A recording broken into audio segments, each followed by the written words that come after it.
As causas relacionadas ao consumo do álcool estão intimamente relacionadas a questões sociais e culturais da nossa sociedade. O consumo abusivo do álcool, ele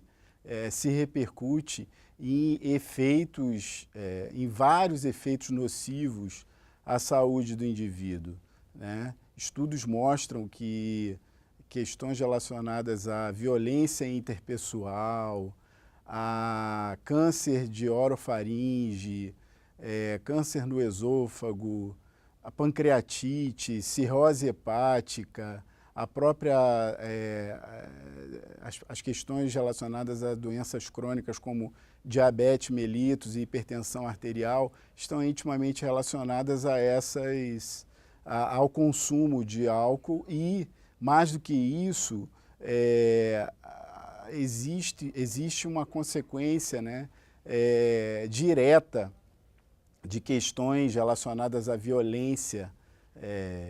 externa, né, a violência, tanto a violência quanto a questão dos acidentes automobilísticos relacionados ao consumo de álcool. A publicidade ela tem um foco principalmente de investir numa mensagem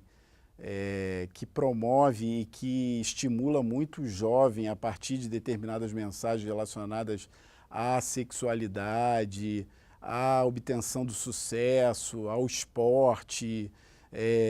e que estão muito relacionadas a propagandas de bebidas alcoólicas, e que estudos mostram que esse reforço positivo e permanente de veiculação desse tipo de mensagem pode produzir consequências num consumo frequente junto à população. E isso se repercute principalmente na camada mais jovem, né, nos adolescentes, no público mais jovial. Estudos mostram que tem uma pesquisa da Pesquisa Nacional de Saúde na Escola, feita em 2012 pelo Ministério da Saúde, pela Secretaria de Vigilância e Saúde, juntamente com o IBGE, que um dos pontos que eles abordaram no universo de mais de 109 mil estudantes e que abrangeu 26 capitais e mais do Distrito Federal, que indivíduos, principalmente escolares, estudantes, que tinham a ordem de 26% dos estudantes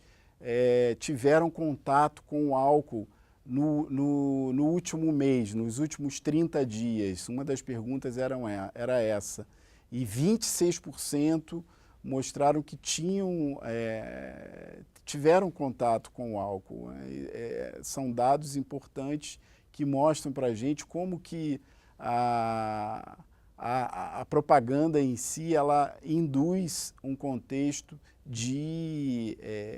aumento do consumo, principalmente nessa camada mais jovem. O foco da publicidade não é somente crianças e adolescentes, é a população como um todo, mas ela tem uma influência grande nas crianças e principalmente nos adolescentes, enfim. Uma pesquisa do Centro Brasileiro de Informação sobre Drogas, o CEBRID, que levantou em 2010 o tipo de droga lícita ou ilícita que foi consumido pela primeira vez junto a estudantes da rede escolar, tanto pública quanto privada, numa amostra também significativa no Brasil todo, mostrou que, dentre todas as substâncias, o álcool junto aos estudantes, 42,4% sinalizaram de que o álcool foi a primeira substância ingerida que teve contato, no caso que o estudante teve contato. Em segundo lugar foi o tabaco com 9,6%, né, o solvente com 5,4% e a maconha com 3,7%. Então é uma diferença grande e por aí a gente percebe que não somente pela propaganda em si, mas também o fácil acesso que a criança e o adolescente têm em relação ao álcool e a aceitação também que a nossa sociedade de alguma forma tem, né, com a questão do álcool, favorece esse contato do jovem com a bebida alcoólica de forma precoce e esse dado é um dado muito significativo para a saúde coletiva, né? Porque a partir do momento que pesquisas como essas demonstram que a precocidade no consumo de álcool cada vez é mais latente na nossa população, a partir desses dados, o Ministério da Saúde pode e vem fazendo, vem formulando estratégias no sentido de atuar, né, na prevenção e na redução de danos, de possíveis danos que possam vir dessa precocidade do consumo junto à população. O consumo precoce do álcool, levando em consideração aí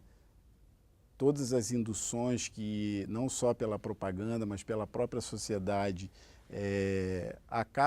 podem acabar se repercutindo num contexto de uma dependência, né, ao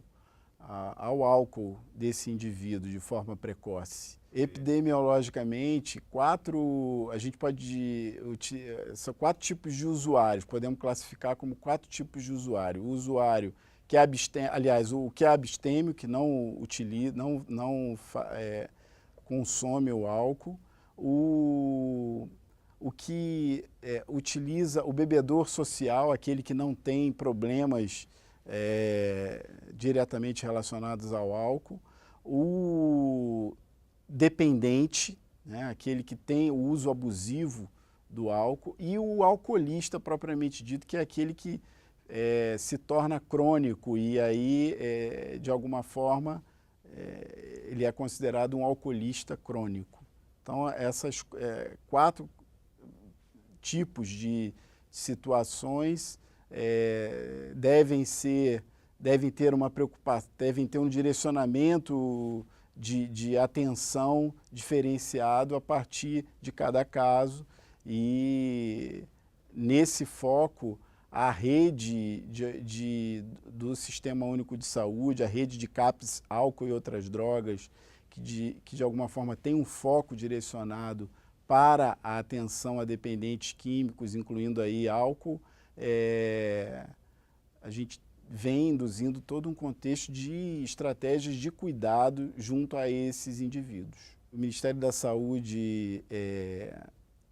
vem investindo num curso de qualificação de agentes comunitários de saúde em álcool e outras drogas, que hoje já são mais de 250 mil agentes comunitários de saúde que trabalham junto à estratégia de saúde da família e que têm uma aproximação muito grande com a população, porque a estratégia de saúde da família ela atua dentro das comunidades. Essa qualificação desses agentes comunitários de saúde, a gente aposta muito no contexto de que, a partir dessa qualificação, a comunidade, né, que é atendida pela equipe de saúde da família como um todo seja muito contemplada por estratégias de cuidado relacionados à dependência de álcool e outras drogas. E a formação desses agentes comunitários de saúde vem nesse sentido. As advertências, os informes com advertências relacionadas ao consumo de álcool, eles são eficazes. No entanto, as propagandas têm uma potência de sensibilizar e influenciar junto à sociedade a partir de estratégias de ordem publicitária muito bem elaboradas e que se repercutem num contexto muito indutor de promover junto ao indivíduo, principalmente aos jovens, né, feedbacks positivos que, de alguma forma, se tornam muito mais eficientes nesse processo de indução do consumo. Então, eu diria que as propagandas em si ainda têm um papel muito mais potente para estimular o uso, o consumo do álcool, e as advertências, no caso, né, são importantes, né,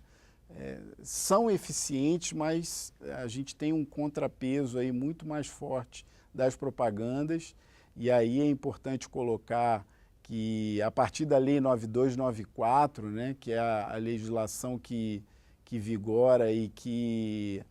de alguma forma, regulamenta a propaganda de álcool nas mídias e na televisão, ela restringe a divulgação do álcool, principalmente de substâncias alcoólicas com um teor alcoólico acima de 13, de 9 da noite às 6 da manhã. No entanto, cervejas e vinhos estão fora desse rol de substâncias, de bebidas, e tanto a regulação de cerveja, tanto a divulgação de cervejas e vinhos nesse contexto diário são efetivamente muito potentes no sentido de induzir a população a um consumo de álcool nesse contexto social. Eu acho que a gente vem avançando e estamos em construção permanente dentro do Ministério e dentro do governo de elaborar e aprimorar a informação para que cada vez mais a gente consiga, a partir desses informes, sensibilizar mais a população. Mas a gente, como eu disse anteriormente, não pode separar e centralizar somente esse tipo de estratégia no sentido de sensibilizar a população, né? Existem aí várias outras estratégias que o Ministério da Saúde tem como foco, como eu falei anteriormente, a estratégia de prevenção dentro das escolas, né, todo o processo de qualificação de uma rede de atenção psicossocial que induza não somente a qualificação do cuidado, mas também programas de prevenção nesse sentido e que são complementares a esse contexto dos informes e advertências. O glamour está muito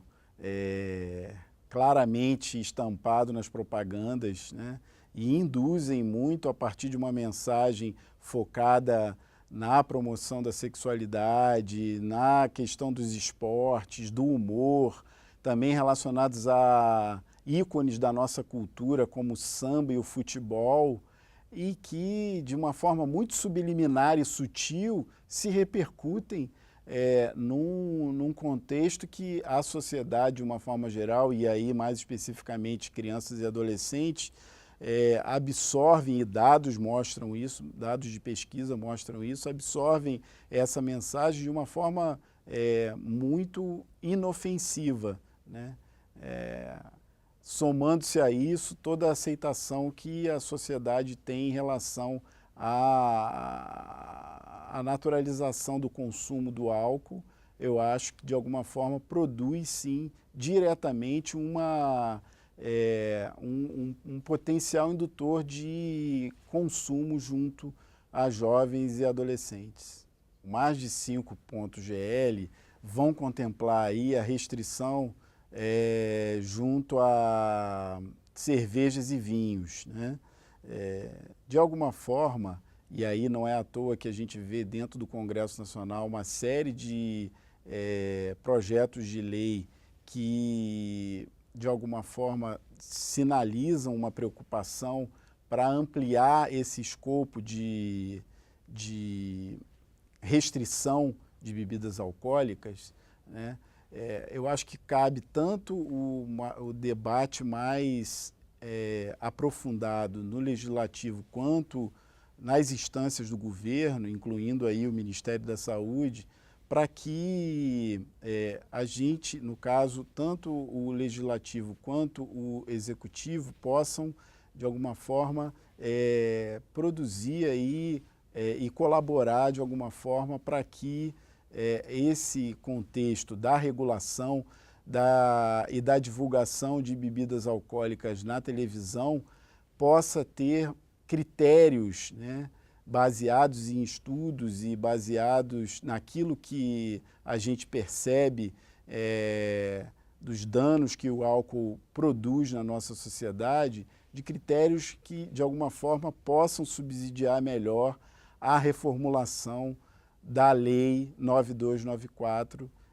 que trata da regulamentação de bebidas alcoólicas na televisão e nas mídias.